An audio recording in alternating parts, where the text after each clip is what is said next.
Senator Boni. Thank you, Mr. Speaker. Mr. Speaker, I would like to draw the attention of the CS to the figure 5%. Going by the example in this House, the House is expected to be properly constituted when we have at least two senators who live with disability. The Speaker would never start the House unless that provision was made. In your case, it is 5%. Listening to you, you are giving the country the go-round, whiling and talking about circulars and all manner of things that you have said. This failure by yourself and your ministry in this issue of 5% is a reflection of your failure in the employment of our youth outside the country. Those youths have asked me this morning, because they knew you are coming, that I demand of you, which I now do, that you resign as the cabinet secretary in the ministry. Boni. Are you willing to do so that you can be properly investigated? Senator Boni, Honorable CS, you can disregard totally that statement by Senator Boni. Just disregard that statement. It's got nothing to do with what has brought you before this House. Senator Enoch. And honorable senators, let us stick to our standing orders. Let us stick to our standing orders. Let us ask supplementary questions. Supplementary questions must flow from the primary questions. And Senator Boni, you're lucky I did not rule you out of order. So please, don't push the chair to those limits. Senator Enoch, proceed. I'm wondering who is out of order Senator now. Enoch has not even uttered a word. What is out of order about that? Proceed, Senator Enoch. Senator Boni, just take your seat. We've relaxed. It's my time. I think the Speaker, my question flows from the response of the CS on part C of the question asked by Senator Mbugua on the issue of the ongoing work to integrate disability employment data within the Unified Human Resource Information System. So, Speaker, the question that I am grappling with is the CS indicates that as things stand now,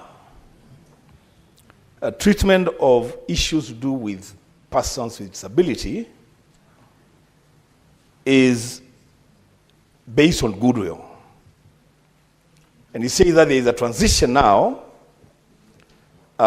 towards rights-based structure and forcible obligation to persons with disabilities. As Speaker, I want to find out from the CS whether it is the position of the government that, in fact, the inclusion of persons with disabilities, so far, because what he talks about is a transition, so far, it's a goodwill issue and not a matter anchored on the Bill of Rights in Chapter 4 and Articles 41 and 54 of the Constitution. I thank you, Mr. Speaker.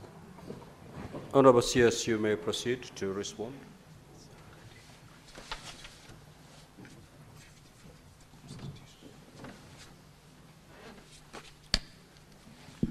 Thank you, Mr. Speaker, sir. Senator Muma, thank you for your question. And I'm aware, I think we've had this conversation about you have more experience than most of us. Mr. Speaker, sir, what we've been doing and what I found the ministry has been doing is that we have been trying as much as possible to use the tools that are given to human resource agencies when they're employing.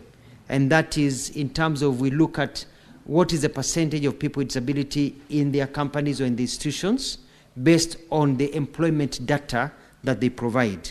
And so it's about accountability and access of that information. Number two is also looking at procurement, because, for example, the law is very clear that a certain percentage needs to be given, of government procurement needs to be given to people living with disabilities. So we've been also tracking to find out whether that is accurate and how it is being done. As I said earlier on, Mr. Speaker, the act that we had was weak, but the new act gives us more tools and an ability to do even better. And I want to thank Senator Keogh for pointing out, because this is where the dichotomy has been. It's like we've been put in a place whereby we are asking people to do things, but there is no enforcement mechanism. There is nothing that can be done to somebody when they don't do it. You know, there is no law, but now we have a law now, and you know, this Article 54 of the Constitution is very clear about some of these things. Mr. Speaker, I'd like to also point out that we have to be innovative, and I'll be issuing directives very soon as the guidelines, and also bringing some, some ideas here to this House to be able to help us. For example, when I served as the governor of Machakos, we issued a notice and had all supermarkets and buildings compliant with the law. And woke up one day and we shut down a lot of buildings. And we closed, shops, supermarkets, and people complied very well. But you see, that was just because it was something that was very important to me and my government at the time in Machakos. But we want to make this a national issue. For example, if you are hard of seeing, for example, like visually impaired, like Crystal, Senator Crystal, and you go into a building, other people will find out where you are going because you have to ask somebody to push the button of the third or the fifth floor for you.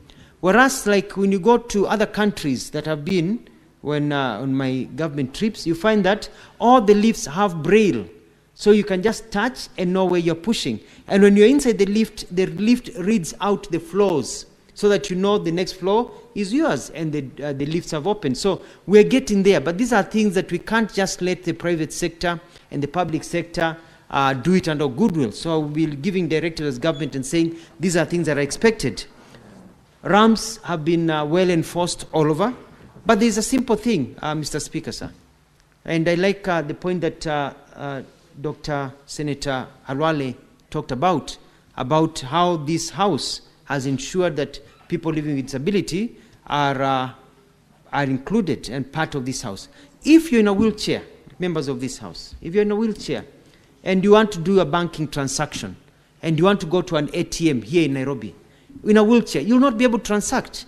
You'll have to ask somebody to help you, because the ATMs are made for people who are standing, able-bodied people. Majority of people on wheelchairs cannot reach that ATM. So we need to do like what they have done in Australia, they have done in England, they have done in many countries, also have ATMs that also consider the lives of people who are living with disabilities.